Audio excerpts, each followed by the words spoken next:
Noite, meus amigos, meus irmãos, companheiros da Associação Espírita Fé e Caridade. Muita alegria que a gente está aqui nesse momento para fazermos essa exposição doutrinária a convite da casa no dia de hoje. Então, antes de iniciarmos a nossa exposição, gostaria de fazer aqui uma leitura de uma página do livro Jesus no Lar, de Neio Lúcio, pela psicografia do nosso querido Chico Xavier, para prepararmos, o ambiente nessa noite, onde nós vamos ter algumas reflexões. Então, o capítulo 16 desse livro, o auxílio mútuo.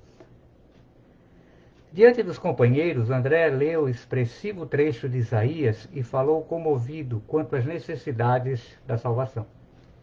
Comentou Mateus os aspectos menos agradáveis do trabalho. E Felipe opinou que é sempre muito difícil atender à própria situação quando nos consagramos ao socorro dos outros. Jesus ouvia os apóstolos em silêncio e, quando as discussões em derredor se enfraqueceram, comentou muito simples.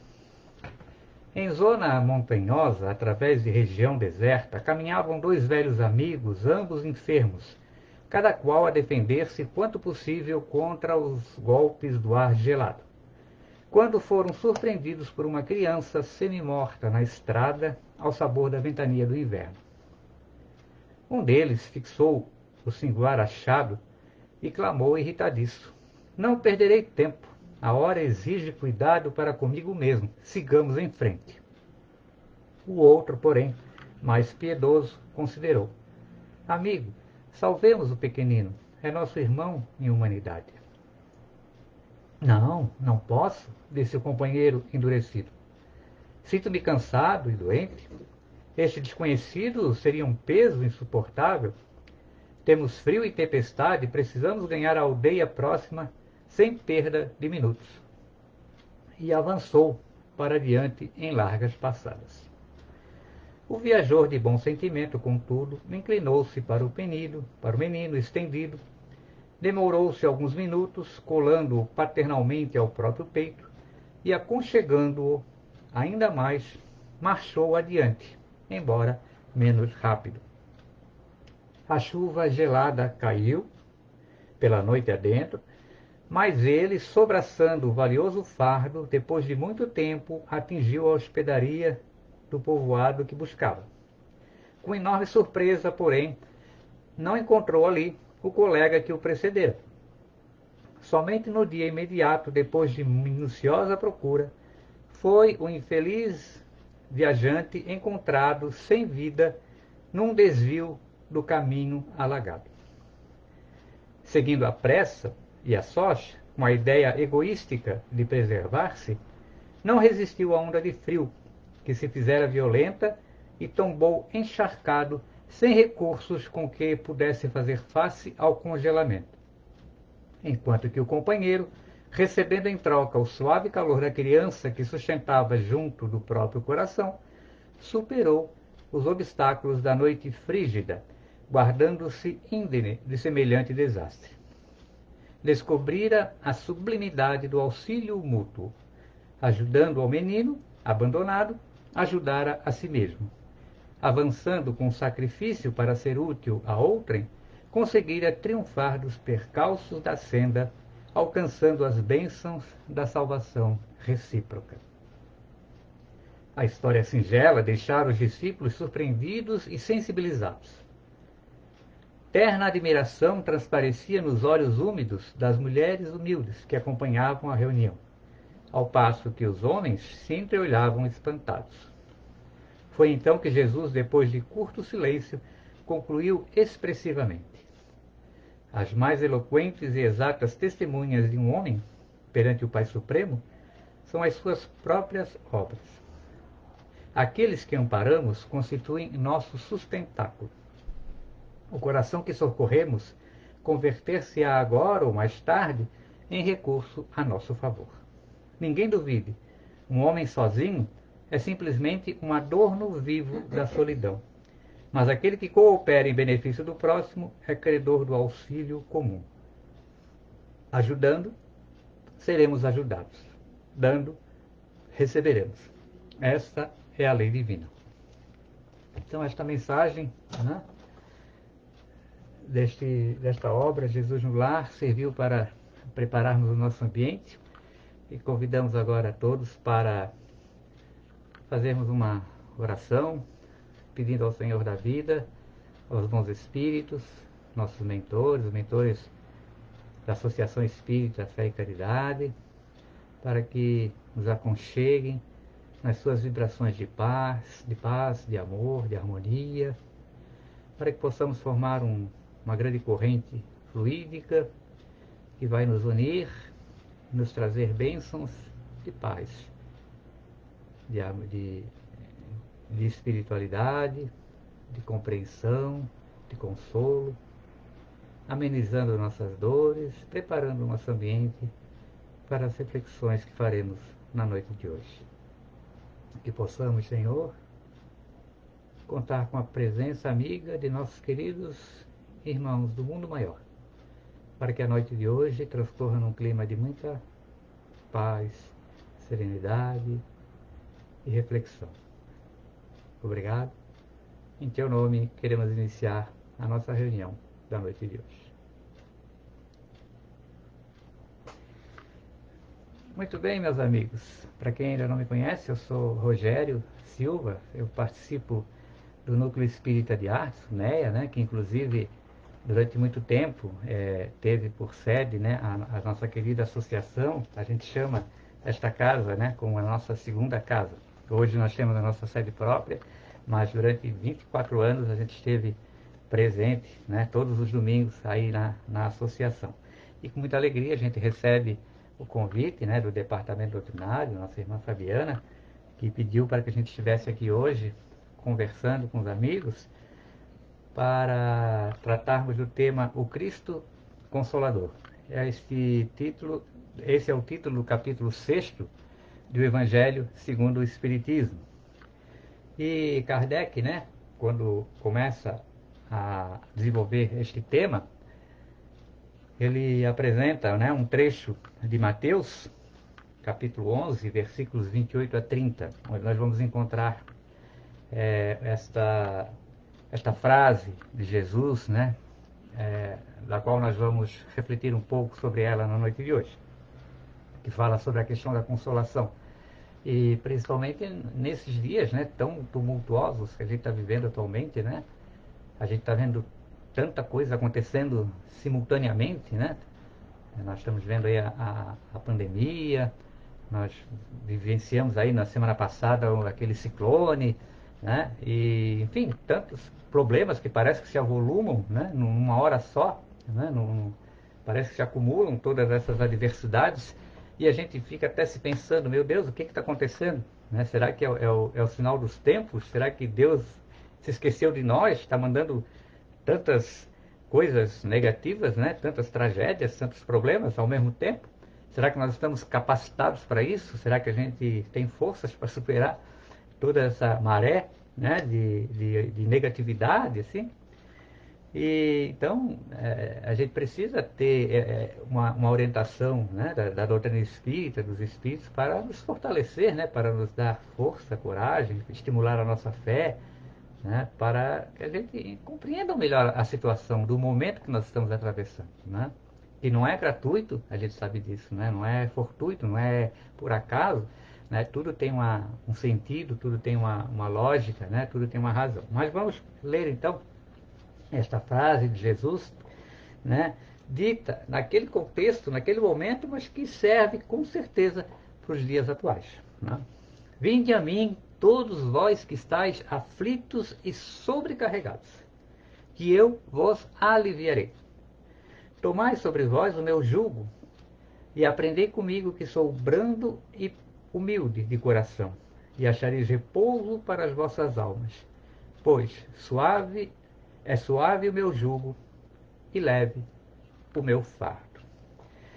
Então, olha só, Jesus estava nos convidando, né, quando a gente estivesse passando em momento de aflição, e de sobrecarga, né, que nós fôssemos até Ele. Momentos de aflição a gente vive, né? Nós estamos num planeta de provas e expiações.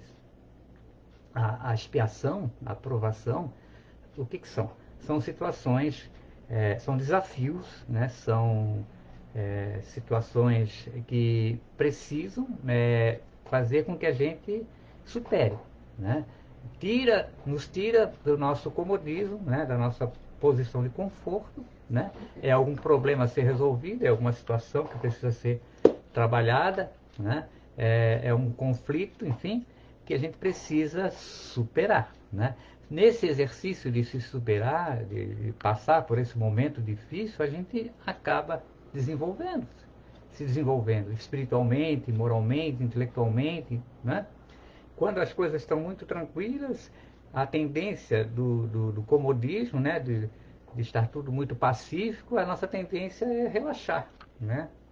Se esquecer até mesmo da nossa própria evolução, porque a gente quer usufruir o bem-estar. Mas quando as coisas apertam, né? Quando as coisas ficam complicadas, a gente precisa desenvolver a inteligência, desenvolver o raciocínio, criar alternativas para superar aquele problema, aquela situação, né? Então isso faz com que a gente cresça, né? É um estímulo, né? É um impulso, né? Para o nosso crescimento. Só que, claro, essas situações muitas vezes nos causam aflição, né? Porque às vezes a gente não tem o devido entendimento, não compreende o motivo, a razão, né?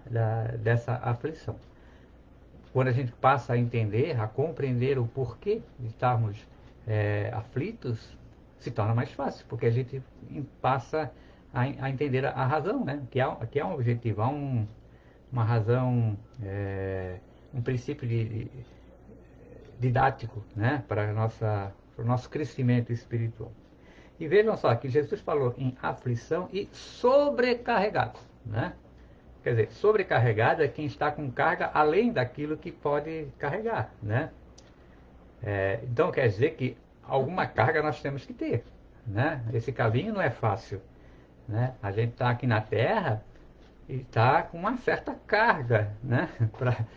Para conduzir. Que carga é essa? São as nossas imperfeições morais, né?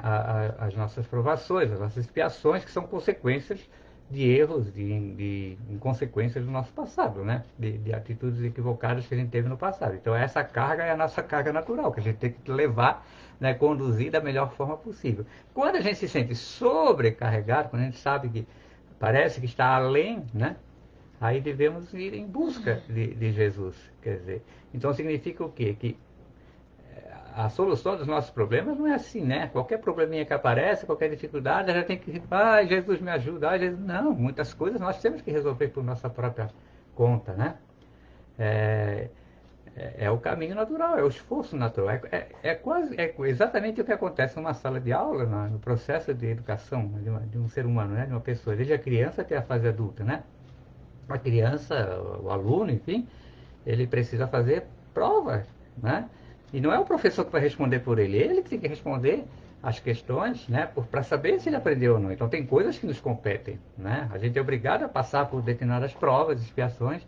Então isso, naturalmente, faz parte da nossa carga. Quando a gente sente que a coisa vai além, né? Está além das nossas forças, e isso se mede através da aflição, do desespero, enfim, aí devemos sim recorrer a Deus, né? A Jesus, aqui no caso que ele está dizendo, vinde a mim, né? Que eu vos aliviarei, né? Como que ele vai nos aliviar? Toda a proposta de Jesus é de amor, né? É de conforto, de consolo, Estão chegando irmãos aqui, boa noite, Silvana, boa noite, Wilson. Toda a proposta de Jesus, né? Ela vem direto ao nosso coração, no sentido de nos estimular para o bem, né, nos dar orientação, nos dar conforto, nos dar esperança. Ele nos fala da vida futura, né? Todo o Sermão da Montanha, né, que é o maior código de consolação que a humanidade pode ter, né? Não há nenhuma outra, nenhum outro texto, né? Não há nenhuma outra produção literária tão profunda quanto as bem-aventuranças, né? Em termos de consolação em relação ao futuro, porque Jesus, de fato, prometem, né, uma situação melhor no porvir, né? Bem-aventurados os aflitos serão consolados, bem-aventurados os sequiosos de justiça, porque receberão justiça. Enfim, para todas as aflições da vida, né, Jesus sempre nos dá esse conforto, né, de que nós vamos ser bem-aventurados no porvir, né, no futuro. Então, para isso é necessário, né, que a gente chegue até lá, nessa situação. Não é algo que inexista, né? Ou seja, a gente vive aqui na Terra, sofre e daqui a pouco morre, acabou, e para que valeu aquele sofrimento todo, né? Não. Existe uma razão, né, que vai ser esta bem-aventurança lá no porvir. Só que, para conseguirmos esse estado de plenitude, né, esse estado de bem-estar, de elevação, de estar numa situação melhor, né, que não esteja mais sujeito a tantas aflições, tantos problemas, tantas dificuldades, que nós vamos chegar lá, porque é o princípio natural da vida, a evolução. Nós precisamos caminhar, né? Nós precisamos progredir, nós precisamos carregar o nosso fardo, né? Nós precisamos levar adiante a nossa carga, né? E Jesus fala, né? Tomai sobre vós o meu jugo. O que é jugo? Né? Até fui aqui no dicionário aqui, né? Jugo, aí eu troquei, já coloquei aqui a palavra fardo, né? Mas jugo é autoridade, né? É aquela a atitude de submissão. A gente está sob o jugo de alguém, né? E era até interessante porque a época, né, de Jesus aqui, isso era muito forte, né? O império era muito poderoso, né? As pessoas viviam sob o jugo do império, sob o comando, né, de quem estivesse à frente, né, de um povo, né, de uma liderança, enfim. E muitas vezes essa liderança era muito poderosa, né, era tirânica até mesmo, né? E Jesus dizia que nós devíamos nos submeter ao jugo dele, à autoridade dele, né? E aprender comigo que sou brando e humilde de coração. Olha só a oposição, né? Aos imperadores da época, né?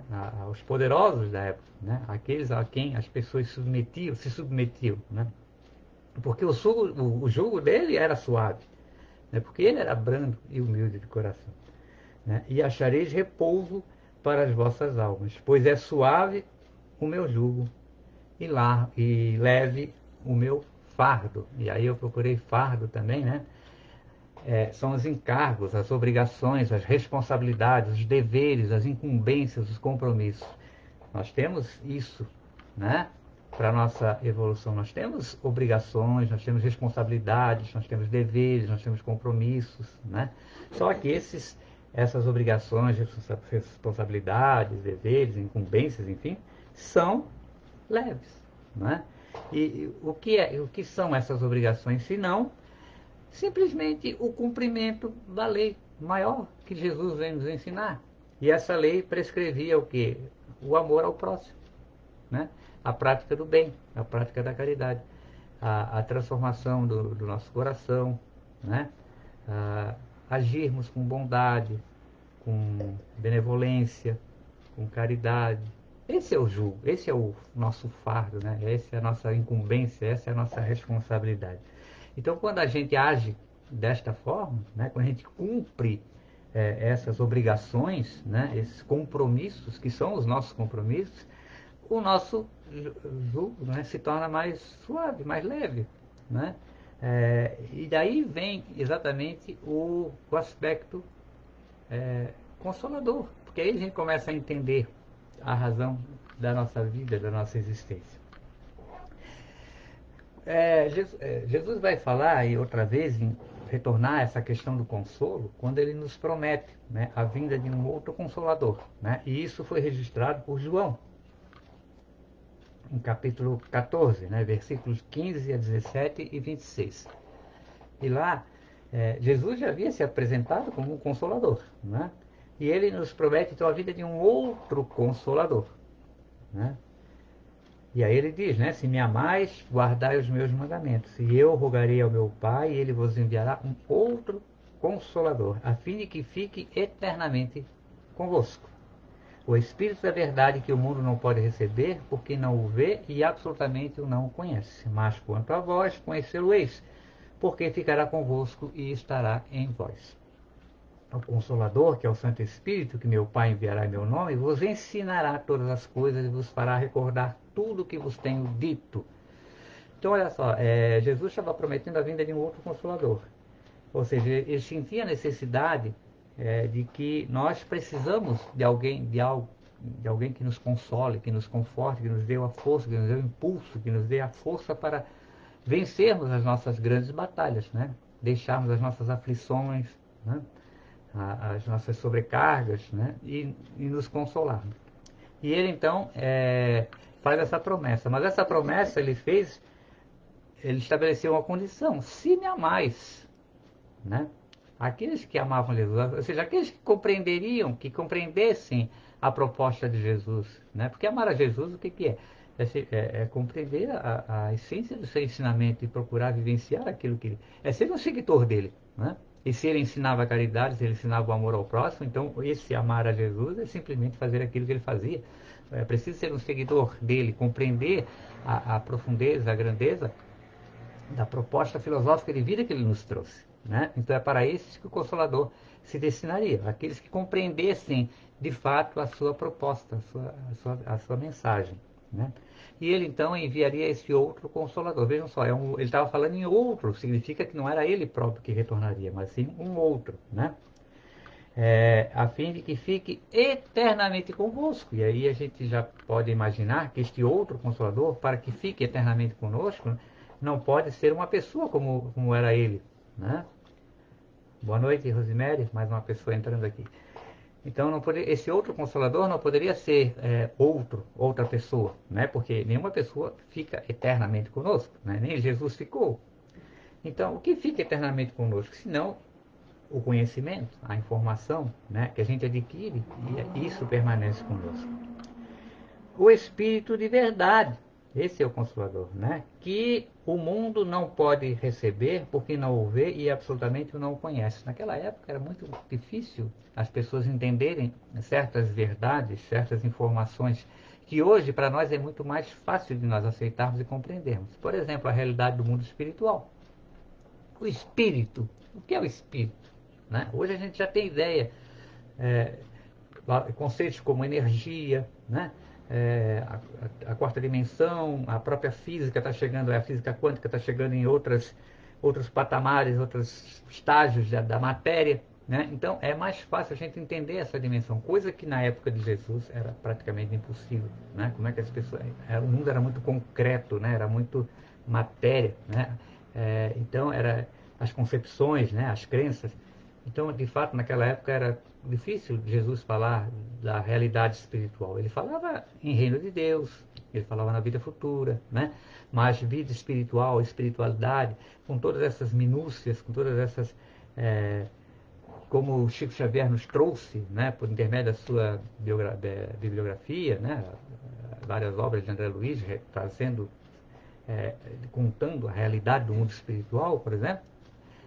Talvez na época de Jesus as pessoas da época não iriam aceitar e compreender, né? Era preciso dar tempo ao tempo para que as ideias amadurecessem, né?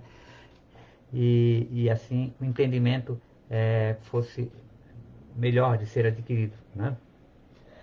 Mas quanto a vós, ou seja, aqueles que aceitavam Jesus, aqueles que compreendiam a sua mensagem, né? Conhecê-lo-eis, porque ficará convosco e estará em vós, ou seja, é a informação, né? É o conhecimento da realidade da vida, né? O Consolador, que é o Santo Espírito, que meu Pai enviará em meu nome, vos ensinará todas as coisas e vos fará recordar tudo o que vos tenho dito. Quando Jesus fala que esse Consolador ensinará todas as coisas, olha só esse advérbio, né? Todo. É tudo, né? Todas as coisas. O que nós podemos imaginar de todas as coisas? É tudo aquilo que diz referência à vida em si, e não é apenas ao mundo material, né? O mundo espiritual também, né? Também faz parte, também existe, né? E vos fará recordar tudo o que vos tenho dito, esse outro Consolador. Ou seja, vai resgatar todo o ensinamento, todas a doutrina, né, que Jesus havia ensinado, ou seja, a lei de amor ao próximo, né, amar a Deus sobre todas as coisas e ao próximo como a si mesmo. Esse Consolador, a gente, né, tem o entendimento de que se trata da doutrina espírita. Né? E por que ele é o Consolador? Né? Porque ela simplesmente nos revela, né, as causas da nossa dor, do nosso sofrimento, das nossas aflições. Nós vimos ali, né, que as situações da vida, as provações, as expiações, quando a gente não tem o devido conhecimento, entendimento, o motivo do porquê elas estarem ali, fica difícil a gente se consolar. Né? Fica difícil dizer assim, não, é porque Deus quer que a gente sofra. Mas como que Deus quer que a gente sofra? Deus não é pai, Deus não é bondade, né? Não pode ser simplesmente uma vontade de Deus, né? O nosso sofrimento.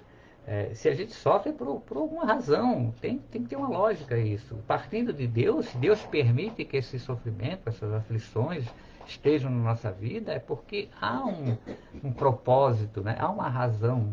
E essa razão tem que ser coerente com a sua justiça, com a sua bondade e com o seu amor, né? E aí vem todo um conjunto de conhecimentos, né, que a doutrina, que este Consolador novo, que é a doutrina espírita, nos traz, né, que amplifica a nossa contextualização. Ou seja, nós não estamos aqui numa época, num momento, né, uma vida única que a gente viveu naquele momento histórico da humanidade. Nós somos espíritos milenares que estamos atravessando século após século, né? Vários momentos históricos da humanidade e nessas encarnações, né, vida após vida, estamos é, construindo, né, estamos agindo, estamos errando, estamos retificando, estamos aprendendo e assim a gente vai, né, e sofrendo as consequências daquilo que faz, né, porque é a lei de causa e efeito, mas tudo com um propósito, com a finalidade da evolução, né? Não no sentido punitivo, mas no sentido de impulsionar para o nosso crescimento, como nós falamos há pouco, né? Que as expiações, as provações, elas nos tiram da nossa zona de conforto, né? Do nosso comodismo e nos impulsiona para o desenvolvimento das nossas potencialidades, sejam elas espirituais, intelectuais, morais, psicológicas, né? A gente aprende muito com os momentos difíceis, né? Com os momentos dolorosos. E há quem diga agora, né, nesse momento que a gente está vivendo aí, de pandemia, né? O quanto tudo isso está nos ensinando, né, a rever as nossas posturas, os nossos relacionamentos. A gente está sentindo falta, né, do convívio mais próximo com as pessoas, mas aquele convívio verdadeiro, real, sincero, né? A amizade, o valor da humanidade, né? A gente se isola e faz falta realmente, porque nós somos seres sociais, né? Então tudo isso é um aprendizado. O cuidado com o próximo, né? A gente tem que ter aí, porque todas essas ações, que as orientações que nós recebemos das autoridades sanitárias, no sentido de se preservar, de se isolar, não é apenas para garantir a nossa saúde, mas a de todos os outros também, né? Porque muitas vezes a gente pode até adquirir a doença e não acontecer nada conosco, mas a gente pode estar transmitindo para outras pessoas que estão em grupos de risco, e aí nós vamos comprometer a saúde e a vida dessas pessoas, né? Então, isso impõe, né, um respeito, né, uma atitude respeitosa em relação ao outro. Né? Então, tudo isso modifica o nosso comportamento, né? Modifica o comportamento não, individualmente e da sociedade também. E nós devemos refletir sobre as nossas ações, nossas posturas, né, uns para com os outros. Então, essas situações nos forçam, né, a mudar a nosso comportamento, nossa postura. E aí, quando a gente começa a entender, né, que assim como individualmente nós temos as nossas provações, expiações, né, porque cada espírito tem uma trajetória de vida, tem um passado, a sociedade também tem, porque é o coletivo, né? Então as sociedades também passam pelos seus karmas, se é que podemos dizer assim, né? Então, essas situações que a gente vive são situações de crescimento também da sociedade, não só individualmente. É evidente que a sociedade é o reflexo de nós, né? Do que cada um de nós é individualmente, né? Então, é o coletivo, né, que vai melhorar a sociedade. Então, a sociedade como um todo acaba se regenerando também, né? Se modificando com essas provações coletivas, né? Porque as situações como essa que a gente vive da pandemia, do ciclone, ou seja, que pega várias pessoas, uma comunidade inteira, né, sem distinção de crença, de credo, de cor, de orientação sexual, enfim, todos ficamos expostos, né, a esses fenômenos da natureza, sejam na área da medicina, da biologia, com um vírus, até mesmo os fenômenos climáticos, né, isso ele não escolhe ninguém, é um sofrimento que vem para todos, né, coletivamente. Então, isso tem uma lógica, tem uma razão de ser, né? E Deus não, de modo algum, está nos punindo, mas muito pelo contrário, está nos auxiliando, está nos chamando, nos alertando, né, para o nosso crescimento, para a necessidade de nós mudarmos um pouco os nossos pensamentos, as nossas posturas, né? Em relação a nós mesmos, em relação ao próximo, em relação a Deus, em relação ao futuro, né? E, e é por isso que surge. E quanto consolo, né? E nós recebemos assim, porque quando a gente começa a entender, né? Quando a gente tem noção, né? Do porquê, tudo se torna mais fácil, né? Quando a gente sabe, né? Quando a gente compreende a lógica, né? E a gente passa até a entender a necessidade de estarmos passando por momentos assim, né? E ao invés de nos deixarmos levar pela depressão, pelo pessimismo, pela angústia, pela tristeza, pelo sofrimento, a gente deve, né, buscar aí, né, com serenidade, com harmonia, mas entender, não, Deus quer que a gente...